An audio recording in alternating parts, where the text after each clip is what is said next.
अंजलि मिश्रा, स्वागत है आप सभी का दो न्यूज में। आपको बता दें कि मुंबई में उपद्रवियों के अवैध निर्माण पर बुलडोजर चला है। मीरा रोड में जो मामला देखने के लिए मिला था, जो बवाल देखने के लिए मिला था, अब इस पर बड़ी कार्रवाई जो है शिंदे फडणवीस सरकार द्वारा देखने के लिए मिली है, जहां पर जो उपद्रवी थे उनके ऊपर बुलडोजर की कार्रवाई देखने के लिए मिली है। यानी योगी का बुलडोजर मॉडल जो है अब मुंबई में भी देखने के लिए मिल रहा है, महाराष्ट्र में भी अब देखने के लिए मिल रहा है। आपको बता दें कि मीरा रोड के नया नगर में उपद्रवियों पर बुलडोजर का एक्शन हुआ है। योगी मॉडल की तर्ज पर मुंबई में भी एक्शन देखने को मिला है कि जनवरी की रात श्री राम झंडे वाले वाहनों को तोड़कर लोगों के साथ मारपीट की गई। उप मुख्यमंत्री देवेंद्र फडणवीस ने कहा था कि इलाके के अवैध निर्माण, अवैध कब्जे पर कार्रवाई होगी। पुलिस ने यह बड़ा एक्शन 48 घंटे के अंदर किया है। ऐसे निर्माण को तोड़कर समतल बनाने का काम चल रहा है जो अवैध है। बता दें, बीते दिनों शोभा यात्रा पर पत्थरबाजी हुई थी। मौके पर 120 जवानों की फौज तैनात है, जिसके कानून आपको बता दें कि व्यवस्था की स्थिति खराब ना हो। मौके पर पुलिस आपको बता दें कि फ्लैग मार्च भी कर रही थी और इस इलाके में जो भी अवैध निर्माण है उसे पुलिस प्रशासन द्वारा तोड़ा जा रहा है। बहुत सारी आपको बता दें कि इस मौके पर भारी पुलिस बल की तैनाती भी जो है की गई है। बहुत सारी वीडियोस और तस्वीरें जो है इस वक्त इसकी देखने के लिए मिल रही है। जरा नजर डालिए किस तरीके से बुलडोजर की कार्रवाई जो है इन अवैध निर्माणों पर चल रही है। तो जैसा कि आप साफ तौर पर देख रहे हैं, इन अवैध निर्माणों पर बुलडोजर की यह बड़ी कार्रवाई देखने के लिए मिल रही है। यहाँ पर काफी ज्यादा पुलिस बल को भी तैनात किया गया है। जितने भी अगर आप देखेंगे कि कई सारी अगर आप कहेंगे बिल्डिंग्स, कई सारी चीजें जो देखने के लिए मिल रही है, पुलिस भी फ्लैग मार्च निकाल रही है। जितना भी अवैध इनकॉचमेंट था, जितना भी अवैध तरीके से, अगर इलीगल तरीके से यहाँ पर इन्होंने जो है चीजें सेट कर रखी थी, बिस्मिल्लाह होटल वगैरह भी इन्होंने सेट कर रखा था, सबको जमींदोजद कर दिया गया है। बुलडोजर की कार्रवाई लगातार जो है इस मामले को लेकर देखने के लिए मिल रही है। लगातार अगर आप देखेंगे कि इस वक्त शिंदे सरकार एक्शन में है। आसपास की सोसाइटी के गेट को बंद कर दिया गया है ताकि लोगों की भीड़ जमा ना हो जाए। बताया जा रहा है कि उस दिन जो हिंसा हुई वो तो हिंसा में शामिल लोग इसी इलाके से आते हैं। इस मामले को लेकर डिप्टी सीएम देवेंद्र फडणवीस ने एक पोस्ट भी डाला था और अब उनका कुछ कहना भी है। जरा सुनिए, मराठी में कह रहे हैं वो। भाईंदरच्या संदर्भातलं नेमकं काय त्या स्टेटस आहे सध्याचं? त्याच्यामध्ये 13 आरोपींना अटक केलेली आहे। सीसीटीव्ही फुटेज तपासून जे जे लोक त्या ठिकाणी पाहायला मिळत आहेत त्यांच्यावर कारवाई होणार आहे आणि कुठल्याही परिस्थितीत अशा गोष्टी खपवून घेतल्या जाणार नाही। अत्यंत कडक कारवाई ही त्या ठिकाणी केली जाईल आणि जे लोक अशा प्रकारे हुडदंग करतायत, अतिक्रमण करतायत, वेगवेगळ्या प्रकारे त्या ठिकाणी अवैध बांधकामं करतायत, अवैध धंदे करतायत, या सगळ्यांवर कारवाई केली जाईल। सर, दरवांगी आणि मराठी आंदोलन बातम्या दाखवू नये असं सरकारने सांगितलं, असं बोललं जातं, काय त्यात तथ्य आहे?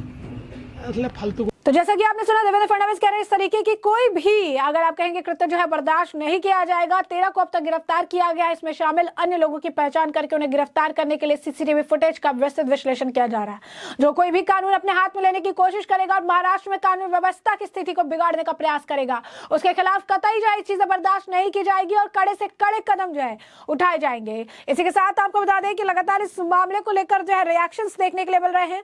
हाल ही फिलहाल में नीतीश राणे ने भी जो इस मामले को लेकर चेतावनी दी थी और कहा था कि पुलिस आयुक्त को चेतावनी दी थी कि ये नया नगर जो है वो पाकिस्तान नहीं है, जिहादियों, जल्दी बुलडोजर हम चलाएंगे। उन्होंने बात कही थी कि बुलडोजर चलेगा ही और अगर नहीं चला तो हम चलाएंगे। यही नहीं, उन्होंने ये भी कहा था कि जो बैरिकेडिंग लगा रखी है या चीजें कर रखी है, या 80% यहाँ पे जो है हिंदू लोग रहते हैं, इस तरीके की दादागिरी जो है नहीं चलेगी, इस तरीके की कार्रवाई नहीं चलेगी। ये जो लोग व्हाट्सएप पे ये चीजें फॉरवर्ड करते हैं, पुलिस इसके खिलाफ एक्शन ले, कड़ा से कड़ा जिनके खिलाफ कदम उठाइए, बैरिकेडिंग वगैरह हटाए, वरना हम 24 घंटे के अंदर अगर ये काम नहीं होता है तो 24 घंटे के बाद हम जो है बैरिकेडिंग हटाएंगे और इसके बाद फैसला हम करेंगे, बुलडोजर जो है हम चलाएंगे। ये बात नीतीश राणे द्वारा कही गई थी। और अब इस मामले को लेकर आपको बता दें कि बीजेपी एमएलए गीता जैन का भी बड़ा बयान सामने आया है। गीता जैन उस दिन के इंसिडेंट के बारे में बात करती नजर आई। क्या कुछ कहना है गीता जैन का, जरा सुनिए। देखिए, कमिश्नर साहब को ये हमने कहा कि महिलाओं के साथ उस दिन एक सामान्य फैमिली अगर अपने धर्म की ध्वजा लेके जा रही है तो ये उसका अधिकार है।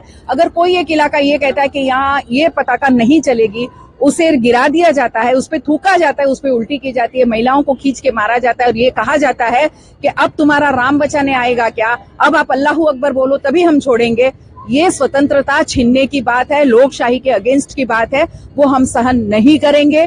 दूसरा, एक बैरिकेड लगाया है, उस इलाके से हमें जाना है तो हमारा आधार कार्ड बता के जाने का है। ये कौन सी लोकशाही है?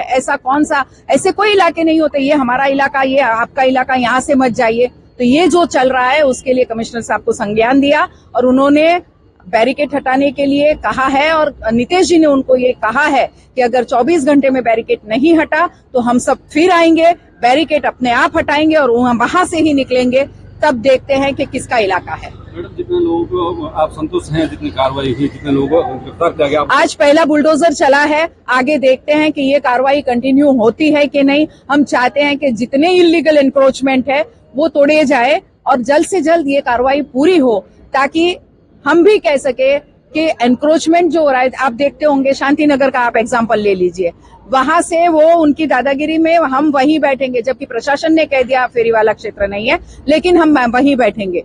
ये जो प्रशासन के अधिकारियों को मारना, कल तो पुलिस वालों पे हाथ उठाया, ये सब नहीं सहा जाएगा। लोकशाही है, हम सहिष्णु है, कायर नहीं है। मैम, कुछ मैसेज भी वायरल हो रहे हैं कि 10 मिनट के लिए समय दे दो, 15 मिनट के लिए समय दे दो, दूसरे के मैसेज। जी हाँ, कोई 15 मिनट मांग रहा है, कोई 10 मिनट मांग रहा है, तो हम तो इतनी तादाद में, हमें तो 5 ही मिनट काफी है, 5 मिनट दे दो। तो जैसा कि आपने सुना, गीता जन बता रही है कि किस तरीके से महिलाओं के साथ भी अभद्रता की गई, जो है वहां पर रात के लगे हुए झंडे थे उन्हें फेंका गया जमीन पर, कहीं पे जो है इसमें थूका गया, उस पर अगर आप कहेंगे उल्टियां की गई, उस पर जो है चीजें कही गई कि हमारा इलाका है, यहाँ पर अब तुम्हें कौन बचाने आएगा, यहाँ पे तुम्हारे राम बचाने आएंगे, अब अल्लाह अकबर कहो तब तुम्हें यहाँ से जाने देंगे। इस तरीके की बहुत विचलित कर देने वाली व्याख्या जो है उन्होंने की है और बताई है कि किस तरीके से सिचुएशन है। नीतीश रानी का भी उन्होंने जिक्र किया और कहा है कि हमने जो है कमिश्नर से बात की, उन्होंने कहा है कि इस मामले पर कड़ी से कड़ी कार्रवाई होनी चाहिए। नीतीश रानी ने ऑलरेडी कह रखा है कि अगर नहीं बैरिकेडिंग हटाएंगे, नहीं चीजें करेंगे तो 24 घंटे बाद हम बैरिकेडिंग हटाने के लिए जो है मजबूर है। उसके बाद हम जो है करेंगे जो चीजें करने की जरूरत है। कानून हाथ में लेने के लिए मनाही है, लेकिन इस तरीके से किसी भी तरीके का कृत्य जो है बिल्कुल भी बर्दाश्त नहीं किया जाएगा। ये सरासर गलत है और इस तरीके से अगर आप देखेंगे किसी भी कृत्य को आगे बढ़ाने का काम नहीं किया जाएगा। वही दूसरी तरफ आपको बता दें कि मीरा जो है भयांदर वसई विहार पुलिस ने भी एक जो है नोट इशू किया है, नोटिस जो है जारी किया है, जिस नोटिस के जरिए उन्होंने जितने भी व्हाट्सएप ग्रुप है जो कि इस तरीके से इसके वीडियो को साझा कर रही हैं उस पर उन्होंने रोक लगाने की बात की। आपको बता दें कि मीरा भयांदर वसई विरार पुलिस जो है उन्होंने एक नोट जारी कर सभी ग्रुप एडमिन को इस बात का ध्यान रखने को कहा है कि सांप्रदायिक सौहार्द बनाए रखने के लिए झड़प से संबंधित कोई भी जो है चुटकुले, कोई भी फॉरवर्ड या फिर कोई भी वीडियो सोशल मीडिया पर फॉरवर्ड नहीं किया जाना चाहिए। इस आदेश का उल्लंघन होने पर पुलिस ग्रुप एडमिन के खिलाफ कार्रवाई करेगी और सख्त से सख्त कार्रवाई होगी। बता दें आपको, मुंबई से सटे मीरा रोड इलाके में सोमवार देर रात कुछ उपद्रवियों ने तोड़फोड़ हंगामा किया। इलाके में जिन गाड़ियों पर श्री राम के झंडे लगे थे उन गाड़ियों पर पथराव किया गया और डंडे से हमला किया गया। इस दौरान महिलाओं पर भी हमले होने की खबर है। इसके कारण इलाकों में तनाव की स्थिति पैदा हो गई। आरोप के मुताबिक उपद्रवियों ने तोड़फोड़ करते हुए रास्ते पर लगाए अल्लाह अकबर और नारे तकबीर के जो है नारे लगाए गए। पुलिस के मुताबिक फिलहाल हालात जो है काबू में है। पुलिस ने सबसे शांति बनाए रखने और अफवाहों पर यकीन न करने की अपील की है। इस मामले पर बीजेपी के विधायक नीतीश रानी ने भी पोस्ट किया था। उन्होंने लिखा था, मीरा रोड में कल रात जो हुआ याद रखना, चुन चुन कर मारेंगे। इसके बाद मीरा रोड के नया नगर इलाके में फिर से झड़प हुई और नया नगर इलाके में एक समुदाय के लोगों ने पत्थरबाजी की। मामले को नियंत्रण में करने के लिए पुलिस बल मौके पर पहुंच गई और उसके बाद जो है मामले को नियंत्रण किया गया। और अब आपको बता दें कि बुलडोजर की कार्रवाई जो है लगातार देखने के लिए मिल रही है। बुलडोजर का एक्शन जो है लगातार देखने के लिए मिल रहा है। तो ऐसे में हमने आपको जो पूरा मामला है बड़ा विस्तार से बताया कि पूरा मामला क्या है और इस पूरे मामले पर अब आपकी भी जो राय हो हमें कमेंट सेक्शन में कमेंट करके जरूर साझा करिएगा। धन्यवाद।